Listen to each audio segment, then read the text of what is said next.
Welcome to the Tim Booker channel, where wisdom is worth sharing. We wish you an enjoyable listening experience. In this episode, we'll be delving into How the Body Knows Its Mind. This book also has a subtitle, The Surprising Power of the Physical Environment to Influence How You Think and Feel. Virtual reality technology is currently a hot topic. You may have heard the saying that the brain is the central control of the body. Our various emotional sensations can be realized through the brain's neural pathways. But is the body truly just a puppet of the brain? Of course not. This book points out that we don't always know first and then act. Many times, we act first and then know. Our bodies have a powerful influence on shaping our minds, affecting our thoughts and behaviors.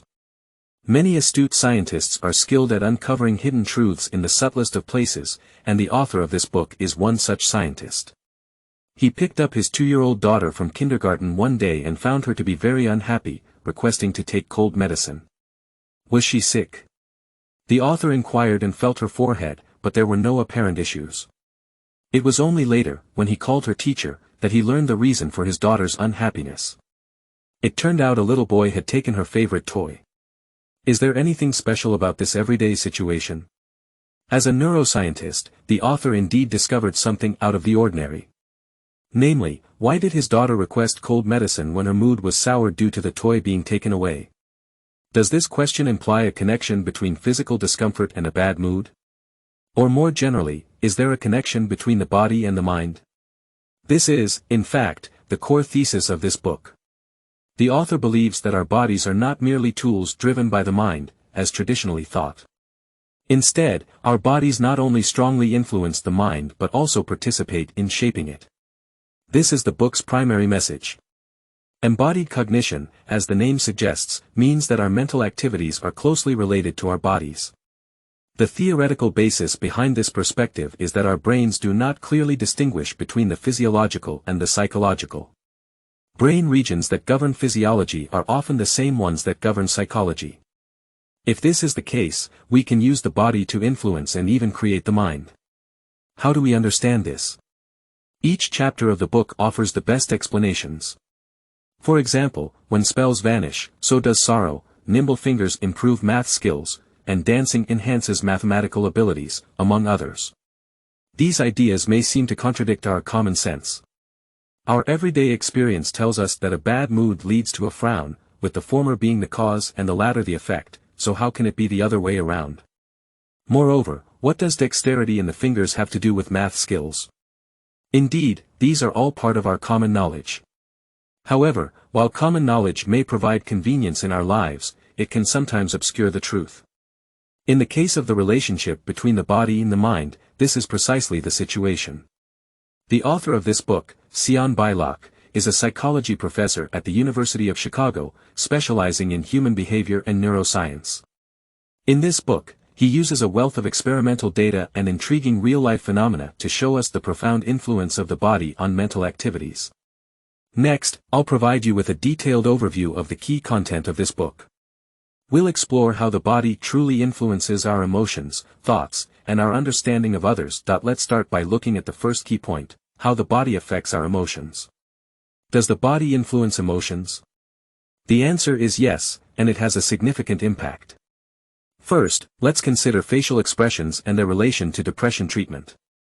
Existing medications and psychological therapies can help most depression patients overcome their condition, but there's still a portion of patients who don't benefit from these treatments. So, what can be done? Let's take a step back. Both medication and psychotherapy share a common feature: they treat the patient's brain.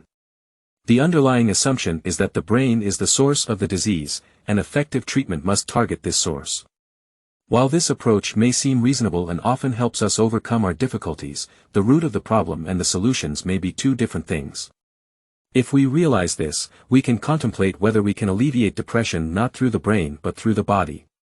Indeed, it's possible. German and Swiss scientists have demonstrated that Botox can effectively alleviate depressive symptoms. Yes, you heard it right, Botox, commonly used for cosmetic purposes to reduce wrinkles. Scientists recruited male and female individuals suffering from severe depression at local psychological clinics and injected them with Botox or a placebo in their facial muscles. This was a double-blind experiment, meaning both the scientists conducting the experiment and the patients didn't know which injection they received. The results showed that the patients who received Botox injections experienced an average reduction of 47% in their depressive symptoms, such as sadness, hopelessness, and guilt. In contrast, those who received the placebo injections didn't show significant improvement, with their depression levels remaining relatively unchanged throughout the process. Additionally, British psychologists conducted a follow-up study on individuals who had undergone cosmetic treatments. They found that people who used Botox to eliminate frown lines between the eyebrows experienced more pronounced emotional improvement than those who used Botox to remove crow's feet, chemical peels, or lip fillers. The key here isn't really the Botox itself, it's the relationship between facial expressions and emotions. When the furrowed lines that indicate sadness disappear, people's moods seem to improve. Why does this happen? One explanation is that when we experience certain emotions, such as unhappiness, these emotions manifest not only in the brain but also extend to facial expressions and bodily postures, such as furrowed brows. These bodily expressions, in turn, send signals to the brain, confirming our emotional state. So, when Botox prevents us from forming negative facial expressions, it's like blocking the brain's confirmation of our unhappiness. Brain scans have indeed shown that when people can't make negative facial expressions, the brain regions responsible for processing negative emotions are not as active as before. Consequently, if the brain doesn't receive signals confirming unhappiness for several weeks, the experience of unhappiness becomes less pronounced. It's clear that even a change in facial expressions can have a significant impact on emotions. It's not hard to imagine that other aspects of the body can also influence emotions. For example, standing tall, walking confidently, and adopting positive body postures send a signal to the brain that says, "I'm confident." This isn't mere boasting. Professor Keltner of the Haas School of Business at the University of California discovered that just 1 minute of expansive body posture can make us feel the excitement and confidence of winning a competition.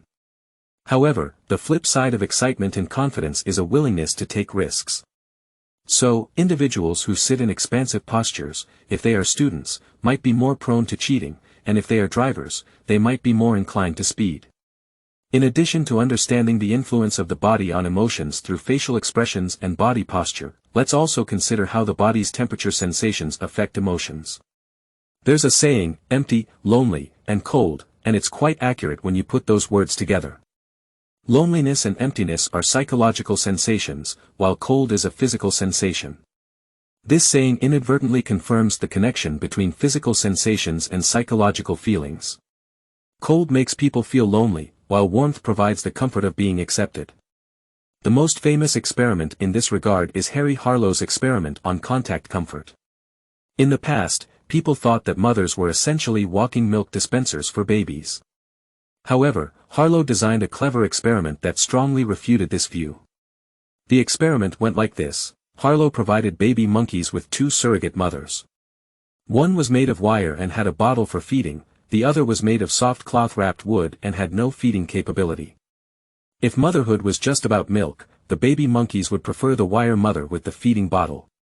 However, the results were quite different. After drinking from the wire mother's bottle, the baby monkeys immediately sought the comforting embrace of the cloth mother. When they were frightened, they consistently ran to the cloth mother for solace. Even when the cloth mother was removed, the baby monkeys, having already had their fill from the wire mother, would wander off independently. This experiment demonstrated that having milk doesn't necessarily make one a mother. Warmth and comfort are equally crucial. Baby monkeys, like us, need warmth and comfort because these physical sensations provide psychological solace. Many of the expressions we use in our daily lives reflect the connection between body temperature and psychological feelings. For example, when we compliment a friend, we might say, "Your enthusiasm is like a warm fire." But when facing an adversary, it's like a chilling wind blowing through the fallen leaves. So, we might ask, why is there such a connection between body temperature and psychological feelings? Here, we need to mention the insular cortex. The insular cortex is responsible for registering both physical and psychological sensations. In other words, if the body senses cold, the mind is likely to feel empty and lonely. If the body senses warmth, the mind may feel accepted. What does this teach us? It suggests that we can influence our psychological feelings by changing our physical sensations. For example, if you're feeling lonely, you can go outside and soak up some sunshine, put on warm and comfortable clothing, or enjoy a hot cup of tea, among other things. A warm body can make us feel cared for. Well, that covers the first key point. We've explored how the body influences our emotions through facial expressions, body posture, and body temperature. Now, do our cognitive activities, such as critical subjects like math and language, or even creativity, also get affected by the body? If they do, how are they influenced? Next, let's delve into the second key point, how the body influences our thinking. In this section, we'll primarily discuss the impact of the body on mathematical abilities, language comprehension, and creativity. First, let's explore the relationship between the body and mathematical abilities. Statistically, champions of the USA Math Olympiad are often skilled in music. There's a long-standing belief that attending concerts, especially those featuring Mozart's music, can boost a child's IQ. But is there really a connection between these math prodigies and music? Not really. In reality, exceptional mathematical abilities are related to the dexterity of their fingers when playing musical instruments. Playing a musical instrument requires coordinated finger movements. Scientists have found that the more nimble the fingers, the better one's mathematical abilities. Why does this happen? Current research suggests two primary reasons. First, fingers and numbers share the same neural entities in the brain, just as the region of the brain that records physical sensations also registers psychological sensations. If warmth in the body can make us feel psychological warmth, then the fact that fingers and numbers correspond in the brain means that nimble fingers likely make us more acute when thinking about mathematical problems. The second reason is that the way we use our fingers as children can influence how our adult brains process numbers. Think back to your early years and you learned to count by using your fingers. When someone asked you how old you were, you'd often raise your fingers and answer, "I'm 4 years old." You'd also count items while verbally reciting numbers and using your fingers to point. An experiment demonstrates the close connection between finger movements and number comprehension. Now, let's consider how the body affects our comprehension of words through two phenomena. First, when understanding a sentence like, "Joker turned up the TV volume," rotating your wrist clockwise while processing it can lead to faster comprehension. The second phenomenon involves comprehending sentences like, "John called me," and "I told Sunshine a story." If you accompany these sentences with a motion similar to pulling something toward your chest, you'll take less time to understand, "John called me." Conversely, if you use a motion resembling pushing something away, you'll take less time to comprehend, "I told Sunshine a story." These two phenomena illustrate that our understanding of sentences is influenced by bodily movements. When body movements align with the meaning expressed in a concept, our comprehension ability is enhanced. These phenomena can be explained by Donald Hebb's significant discovery in 1949. Hebb found that neurons that fire together multiple times are more likely to wire together. In other words, the activity of one neuron triggers the activity of another, and their repeated stimulation leads to changes in growth or metabolism, spanning the connections between cells and making them activate more efficiently. This phenomenon is known as Hebbian plasticity. Concerning word comprehension, scientists have discovered that when people make subtle movements, such as shifting their legs, fingers, or tongue, the brain's motor cortex, responsible for body movement, is activated. Importantly, when people read action-related words like kick, pick up, or lick, the brain's motor area gets activated. In other words, the region controlling leg movement is involved in understanding the word kick. This close relationship between the body and word comprehension has profound implications for education. Modern education, both in the East and the West, primarily focuses on stationary learning. This means children are expected to sit quietly in their chairs and engage in cognitive activities primarily through their minds. However, understanding the critical role of the body in comprehending mathematical and word concepts suggests a need for rethinking teaching methods. Psychologist Art Glenberg spent his life researching how people learn. Through experiments, he demonstrated that when children read sentences and simultaneously act out the content using props, their understanding of the story improved by 50%. This underscores the notion that bodily involvement enhances a child's learning capabilities. Now, let's explore the relationship between the body and creativity. When faced with a challenging problem and you're sitting at your desk, Scratching your head without finding a solution, the author of this book suggests getting up and moving around. Even a few steps around the room can yield unexpected insights. A moving body is more likely to generate inspiration. Let's look at an experiment related to this. Suppose you're a doctor, and you have a patient with a stomach tumor that's life-threatening if not removed through surgery. High-intensity laser beams can eliminate the tumor. However, the downside is that the high-intensity lasers also damage healthy tissue surrounding the tumor. So, how do you eliminate the tumor without harming healthy tissue? This is a challenging problem that calls for innovative thinking. Now, there are two groups of college students faced with the same image of the tumor on their computer screens. However, one group of students is instructed to follow a small dot moving irregularly along the tumor's edge while keeping it in focus. The other group of students merely reads and repeats the sentence displayed on the screen. The results showed that the group of students tracking the dot had a higher likelihood of coming up with a solution. Their solution involved placing individual lasers around the patient, each targeting the stomach tumor. If each laser delivered a small amount of radiation, it would accumulate and destroy the tumor while sparing the surrounding healthy tissue. This might suggest that the students tracking the dot were prompted by the dot itself. However, those students believed that tracking the dot distracted them and hindered their thinking. So, how do we explain their greater innovative capabilities? The answer lies in the fact that moving the body to simulate solutions makes it easier to come up with original ideas. In this example, the movement of the eyeball simulated the placement of lasers around the tumor. Therefore, this experiment illustrates that an active body is more likely to receive the blessings of inspiration, as the act of moving might just capture that solution. This is why innovative companies like Google and Apple encourage their employees to be physically active. That concludes the second key point of this book, that we explained how the body influences our thinking through three aspects: mathematical abilities, language comprehension, and creativity. Now, let's shift our focus from ourselves and explore how our bodies play a role in understanding others. Sometimes we complain about talking for so long, yet the other person just doesn't seem to understand. It's like talking to a wall. Other times, we're thrilled because we haven't said a word, yet the other person seems to know everything. It's like finding a kindred spirit. So, how does our body factor into understanding others? Let's discuss how the body influences our understanding of others. We can understand the intentions and emotions behind other people's actions, which is quite remarkable. For instance, when John opens a book, we know it's an English book, and when John opens his mouth, we anticipate him saying, "How are you?" How do we do this?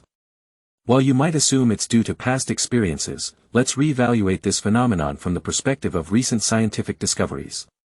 Let's go back to 1996, when neuroscientist Giacomo Rizzolatti and his team at the University of Parma in Italy were about to make a groundbreaking discovery while observing monkeys eating peanuts. Researchers monitored the neural activity of the monkeys as they reached for and put peanuts into their mouths, and it was unsurprising to find activity in the premotor cortex region, known for coordinating actions. Having confirmed this theory, the researchers left for lunch, leaving the monkeys immobilized with wires for further experiments. Everything seemed ordinary until an excited scientist returned early and ate ice cream in front of the monkeys. To their astonishment, the monkeys' premotor neurons showed activity, indicating that when the monkeys saw someone else eating, their brains responded as if they were eating as well. This remarkable discovery was named mirror neurons, as they mirror the actions we observe, making it feel like we're performing the actions ourselves.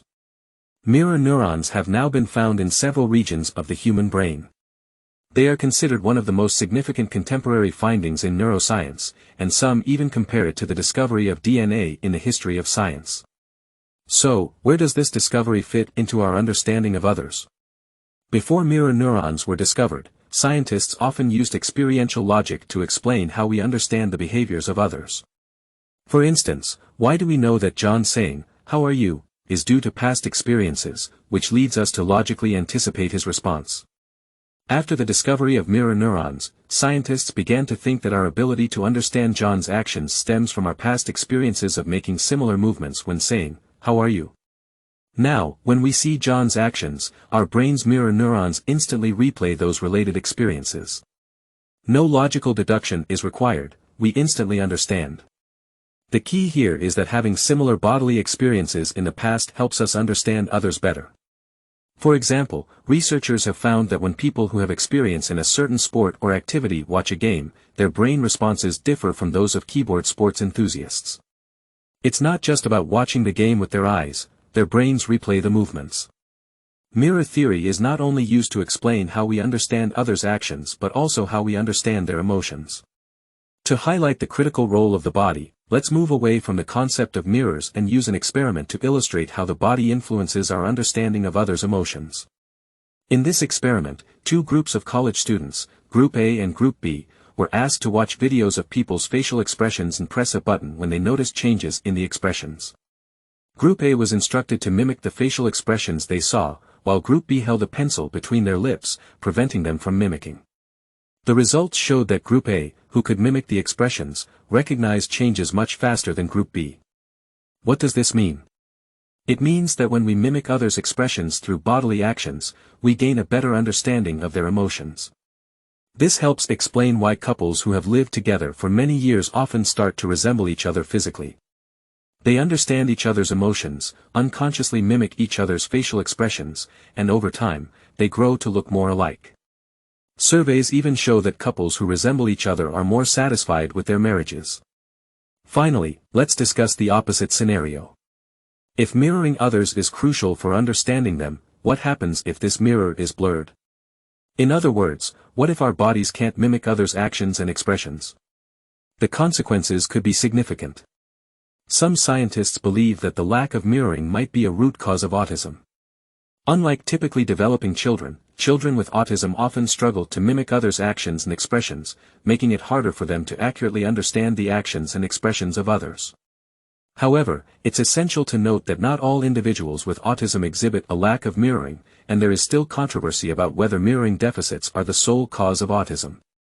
Whether we adopt the mirror neuron theory to explain our understanding of others or not, it's an indisputable fact that the body forms the foundation for our comprehension of others. Just as the Earth and the Sun continue to move, regardless of whether you favor the geocentric or heliocentric model, here is the translation of the provided Chinese text into English. With that, we've covered the main content of this book. Next, I'll give you a brief summary of the book's 3 key points. First, the body affects our emotions. For example, maintaining a relaxed facial expression can help reduce negative emotions. Adopting confident body postures makes us more self-assured and inclined to take risks. Feeling physical warmth can provide comfort, while the absence of physical warmth can lead to feelings of emptiness and loneliness. Second, the body influences our thinking. For instance, nimble fingers are related to agile mathematical abilities. Coordinating body movements enhances our understanding of language. A free-moving body is more likely to generate innovative thinking. Third, the body affects our understanding of others. For instance, when we synchronize our yawning with someone else's yawn, we can better empathize with their actions and emotions. These are the main points of this book. It is known as the second wave of cognitive science. In contrast, the first wave can aptly be termed disembodied cognition. This means that cognitive activities are unrelated to the body. Based on this view, we sometimes liken mental activities to computer software and at other times to neural network connections. Whether it's software or the method of connection, they both imply that mental activities have no connection with the body's hardware. This understanding shapes our imagination of the future. As long as the software or connections remain intact, even if our physical bodies are damaged, our minds can be duplicated and uploaded into a new body. In essence, this is a scientific version of the concept of an immortal soul. To paraphrase Descartes, it's "I think, therefore I am." However, as the field of embodied cognition advances, scientists are increasingly aware of the significant role the body plays in mental activities. "I think, therefore I am" is gradually transforming into "I act, therefore I am." This shift may have a profound impact on various disciplines, including philosophy, psychology, neuroscience, medicine, linguistics, ethics, and more. Nevertheless, research on embodied cognition is still in its early stages. Further study is needed to understand the exact interaction between the body and the mind. This book primarily focuses on describing phenomena related to embodied cognition and does not provide a systematic analysis. If you wish to delve deeper into embodied cognition, I recommend reading Antonio Damasio's The Trilogy of Emotions and Human Nature, Descartes' Error, Emotion, Reason, and the Human Brain, The Strange Order of Things, and Looking for Spinoza. For us, the topic of embodied cognition holds practical significance. Since the body has such a significant influence on emotions, thinking, and understanding of others, should we not encourage our bodies to be in motion? That's it for the content of this audio. Congratulations, you've finished another book. Thank you for your support and attention. Please subscribe to the Tim Booker channel, like, and share with your family and friends. Wisdom is worth spreading, helping us create a better future. Thank you, and goodbye.